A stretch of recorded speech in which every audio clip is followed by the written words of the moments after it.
In the last 5 years, our country has fought through the most challenging times since the Second World War. As I stand here as your Prime Minister, I can't help but reflect that my first proper introduction to you was just over 4 years ago. I stood behind one of the podiums, upstairs in the building behind me. I told you that we faced a generation-defining moment and that we as a society would not be judged by some government action, but by the small acts of kindness that we showed one another. You met that challenge, and then some, and I have never been prouder to be British.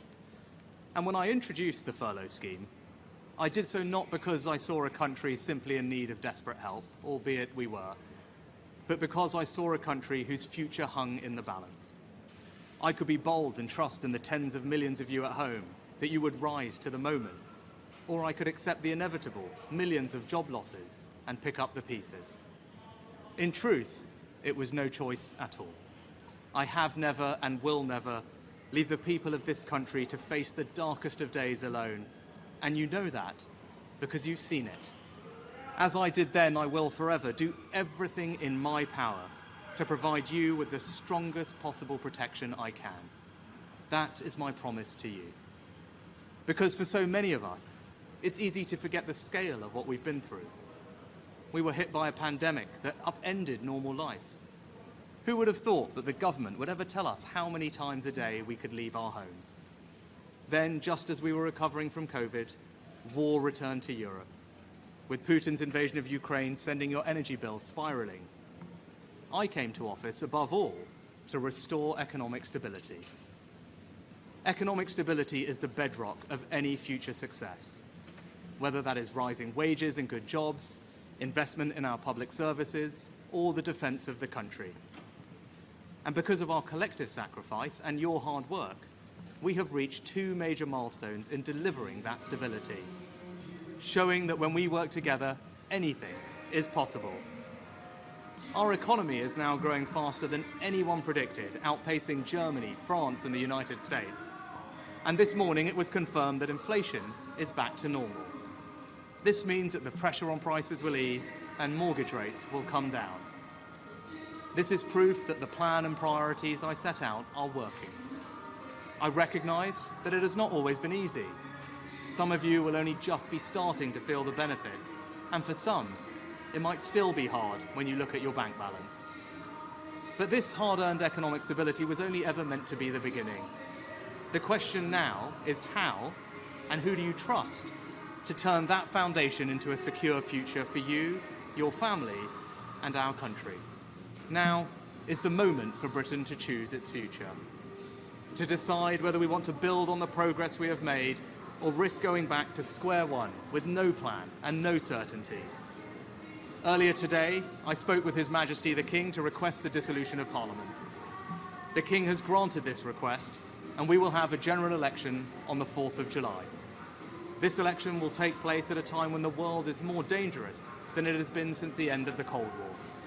Putin's Russia is waging a brutal war in Ukraine and will not stop there if he succeeds. That war has also made it all too clear the risk to our energy security. In the Middle East, the forces of Islamist extremism threaten regional and ultimately global stability.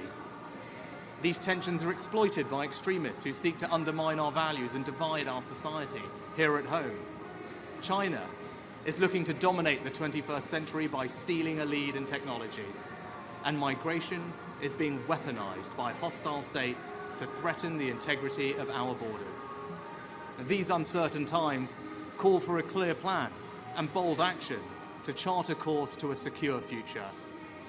You must choose in this election who has that plan, who is prepared to take the bold action necessary to secure a better future for our country and our children.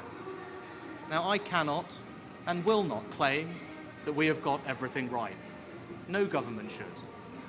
But I am proud of what we have achieved together, the bold actions we have taken, and I'm confident about what we can do in the future.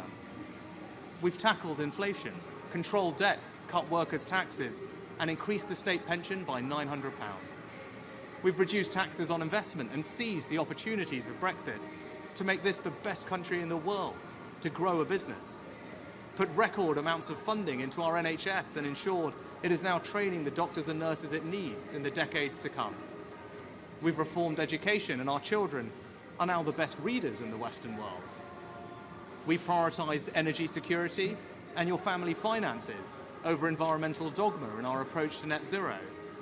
We fully funded an increase in defence spending to 2.5% of GDP.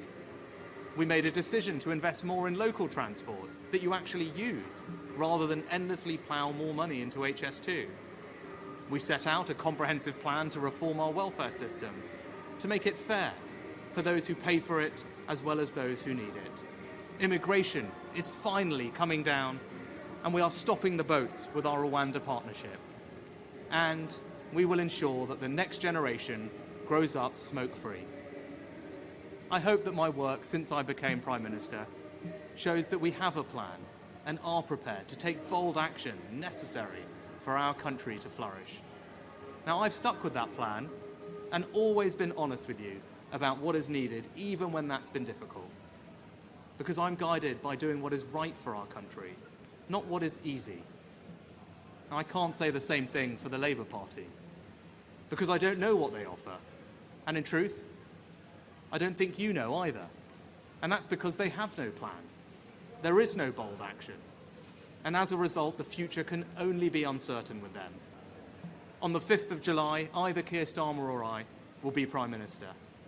He has shown time and time again that he will take the easy way out and do anything to get power.